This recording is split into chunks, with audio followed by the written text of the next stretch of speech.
Шинэ намын удирдлагууд ерөнхий сайдад шаардлага хүргүүллээ. За нүүрсний хэрэгтэй холбоотой нээлттэй сонсголыг нэн даруй явуулахаас гадна 5-7 ордыг 100% ард түмний мэдэлд өгөхийг шаардаж байна. За тэд эрдэмтэн судлаачтай хамтран ордыг хэрхэн ашиглах болон ард түмэнд хүртээх ашиг хувийг тооцсон гаргажээ. Сүүлийн 10 гаруй жил Эрдэнэс 5 толгойг тойрсон олон санаачлаг гарсан. Ноогдол ашиган авъя, эзэмшиж буй хувьцааны тоог нэмэгдүүл, хувьцааг иргэддээ өмчлүүл зэрэг. Эдгээрээс иргэддээ болон улсдаа хамгийн өгөөжтөн тус компани төрийн мэдлийн хувьцааг ард түмэндээ 100% өмчлүүлэх шинэ намын санаачлага юм. Тус намын хувьд иргэдээ өмчтэй хөрөнгөтэй болгохоор сүүлийн 5 жилийн турш улсын их хурл, засгийн газар шаардлага хүргүүлэх, хөдөлгөөн зохион байгуулах, гар үсэг цуглуулах гэх мэтээр идэвхийлэн ажиллаж ирсэн. Эрдэнэс 5 толгой компани төрийн мэдэлд үргэлжлүүлэн ажиллах зах зээлийн эдийн засгийн суур зарчимд харшиж шинэ нам үзэж байгаа бөгөөд Эрдэнэс 5 толгой хувьцаат компани төрийн мэдлийн хувьцааг эргэн мөрт эн тэнцүү өн төлөвлөгөө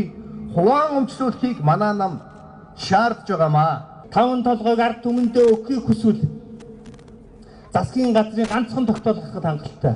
Үүнийг ерөнхий сайдын хурууны үзүүрээр хийн. 5 толгойг 100% ард түмэнд өмчлүүд үндэсний хөдөлгөөн байгуулах уриалгыг шинэ нам гаргаж байна. Шинэ намын эрдэмтэд Эрдэнэс 5 толгойг хамгийн багадаа 300 тэрбум ам доллараар үнэлэгдэн гэдгийг тооцоолж гаргасан. Гэвч өнгөрсөн хугацаанд эрх баригчид 5 толгойг 5 удаа ердөө 350 саяас тэрбум доллараар зарахыг завдсан. Ийхүү 5 удаа алдах шахс нь 5 толгойгоо авах уу, алдах уу гэдэг сонголт Монгол түмний өмнө тулгарч байгаа юм а. Энэ компани 15 тэрбум хувьцааны 85%-ийг төр эзэмшдэг. Үүнийг иргэн бүрдээ эн тэнцүү үн төлбөрөөр өмчлүүлэх юм бол өмнө олгосон 1072 хувьцаатайгаа нийлээд иргэн бүр 4400 ширхэг хувьцаатай болох юм. Энэ нь зах зээлийн өнөөгийн ханшаар 308 сая төгрөг болох бөгөөд 4 ам бүлтээ өрх тэрбум 200 сая төгрөгийн бодит хөрөнгөтэй болно гэсэн үг ээ. Энэ бол хизээч биелэшгүй мөрөөдөл биш. Иргэн бүрийг, өрх бүрийг санхүүгийн эрх чөлөөнд хүргэх хамгийн бодиттой арга зам гэдгийг шинэ намын эрдэмтэд тооцсон гаргажээ. Өнөөдөр 90 цагийн дуудлагаар ард түмний хүлээлттэй нөхцөл байдал өнөөдөр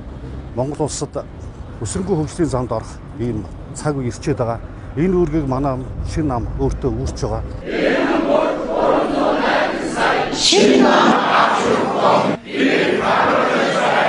Монгол түмэндээ Шинэ оны мэндийг дэвшүүлье.